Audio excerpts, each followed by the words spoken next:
जनतेचा अधिकारनामा जाणीव हक्काची या न्यूज चॅनलमध्ये आपले स्वागत आहे। बालाजी शिक्षण समूहाचा रौप्य महोत्सव सोहळा मोठ्या उत्साहात संपन्न। इतिहासात डोकावत भविष्याचा वेध घेणारा हा सोहळा असून आधुनिक तंत्रज्ञानाची सांगड घालत गुणवत्तापूर्ण व दर्जेदार शिक्षण देताना नीतिवान नैतिकता जपणारा माणूस घडवण्याची जबाबदारी आता शैक्षणिक संस्थांवर आली आहे। हाच विश्वास बालाजी शिक्षण समूहाने जोपासल्याने छोट्या डोक्याचे वटवृक्षात रूपांतर झाले आहे। विश्वासाच्या बळावर बालाजी समूहाने अशीच वाटचाल सुरू ठेवावी अशी अपेक्षा राज्याचे माजी आरोग्य मंत्री आमदार राजेश टोपे यांनी व्यक्त केली।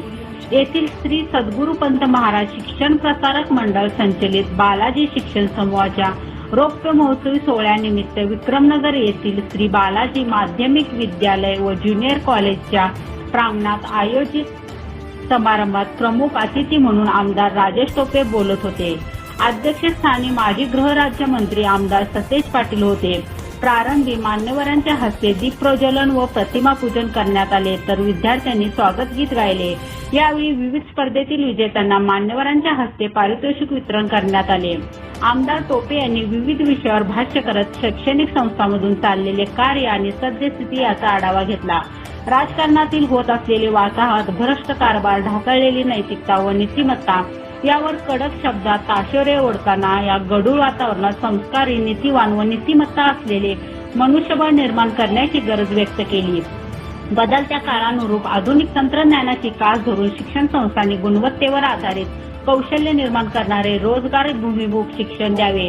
केवळ नोकरी मागणारे नव्हे तर नोकरी देणारी पिढी शिक्षण संस्थांनी घडवावी असे त्यांनी नमूद केले। बालाजी शिक्षण समूहाच्या कार्याचा आढावा घेताना त्यांनी संस्थापक मदन कारंडे यांच्या जिद्द, चिकाटी आणि प्रामाणिक प्रयत्नांची प्रशंसा केली। शिक्षण संस्थेतील सर्वच घटकांच्या बळावर हा टप्पा बालाजीने गाठला असून त्याची उत्तरोत्तर प्रगती व्हावी अशा शुभेच्छा दिल्या। अध्यक्षीय भाषणात आमदार सतेज पाटील यांनी नवीन शैक्षणिक धोरण स्वीकारून शिक्षण व्यवस्था दर्जेदार आणि मजबूत करण्याकडे आपला कल ठेवावा। भविष्यात दर्जेदार शिक्षण देण्याचे आव्हान असणार असल्याने ते आव्हान पेलण्याची तयारी ठेवावी। बालाजी शिक्षण समूहाने केलेली प्रगती कौतुकास्पद असून येणाऱ्या 5 वर्षात विद्यार्थ्यांची संख्या 10,000 होण्याचे लक्ष्य बाळगावे असे आवाहन केले। स्वागत करून प्रास्ताविकात बालाजी शिक्षण समूहाचे अध्यक्ष मदन कारंडे यांनी बालाजी शिक्षण समूहाच्या आजवरच्या कार्याचा आढावा घेतला। शहरातील अनेक मान्यवरांच्या पाठबळावर संस्थेची उभारणी करून यशस्वी वाटचाल सुरू असल्याचे सांगत त्यांचे आभार मानले।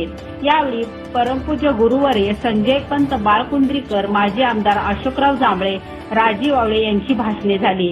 रौप्य महोत्सवी सोहळ्यासाठी राजीव आवळे, राष्ट्रवादी जिल्हा अध्यक्ष व्ही पाटील, RK पवार, सुनील महाजन, बादशाह बागवान, सागर साळके, हिंदूराव शेळके, उदय लोखंडे, राहुल खंजिरे, शशांक बावस्कर, संजय कांबळे, अमित गाताडे, संजय चलनाडे, गंगाराम जाधव, सर्जेराव घोरपडे, आनंद नेमिस्ते, नितीन जांभळे, उदयसिंग पाटील, सुरेश नगारे, अजित जाधव, सयाजी चव्हाण, शिक्षण समूहाचे सेक्रेटरी महेश कोळीकाल, शिवाजी कारंडे, मोहन भस्मे, संदीप जाधव, दत्तात्रय मेत्रे यांच्यासह सर्व संचालक, पदाधिकारी, आजी-माजी विद्यार्थी, पालक, शिक्षक, कर्मचारी उपस्थित होते।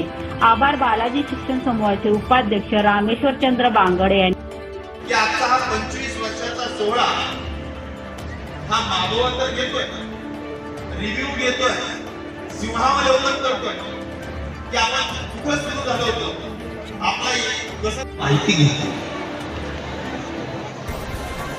आणि मला निश्चित प्रकारे असं वाटलं की 58 वरून 5,800 म्हणजे आता 100 पटीनं विद्यार्थी वाढले।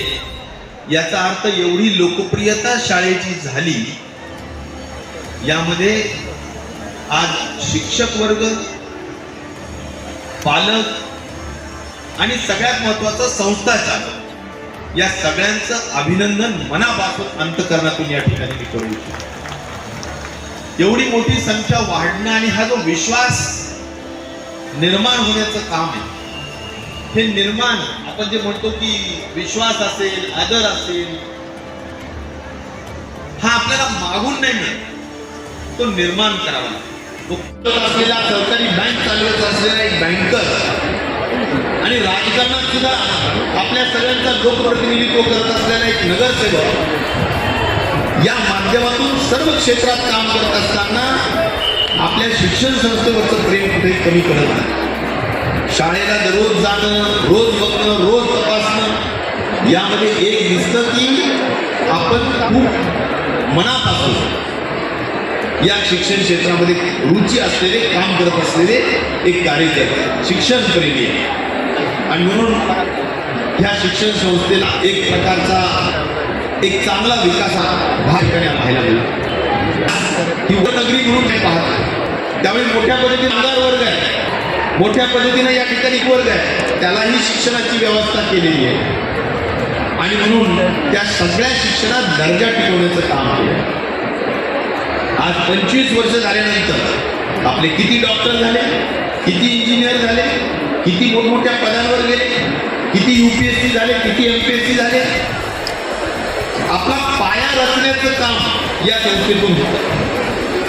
आणि त्यामुळे मला विश्वास आहे की मी सुद्धा एक मोठी शिक्षण संस्था, आमच्या तिथे एक देवीचं नाव आहे मत्स्योदरी देवी, त्या शिक्षण संस्थेच्या नावाने आम्ही शिक्षण संस्था आमच्या वडिलांनी आता 35 ते 40 हजार विद्यार्थी शिक्षण घेतात. एक मेडिकल कॉलेज जर सोडलं तर सर्व शिक्षणाचे दालन आमच्याजवळ उपलब्ध आहे. मग ते MBA असो, इंजिनिअरिंग असो, लॉ कॉलेज असो किंवा अन्य सगळे क्षेत्र. आपल्याला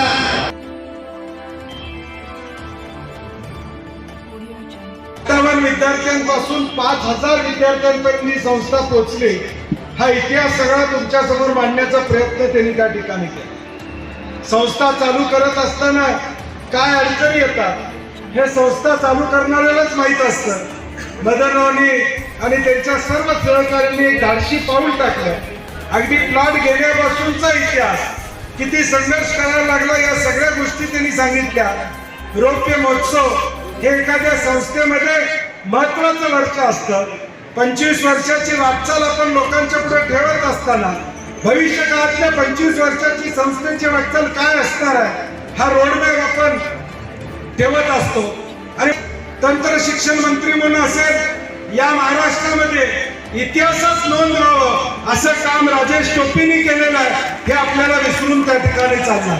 जनतेचा अधिकारनामा जाणीव हक्काची या न्यूज चॅनलला लाईक, शेअर व सबस्क्राईब करण्यास विसरू नका व सदैव रहा अपडेट. जाहिराती व बातमीसाठी आजच न्यूज चॅनलशी संपर्क साधावा. 80 87 820 897.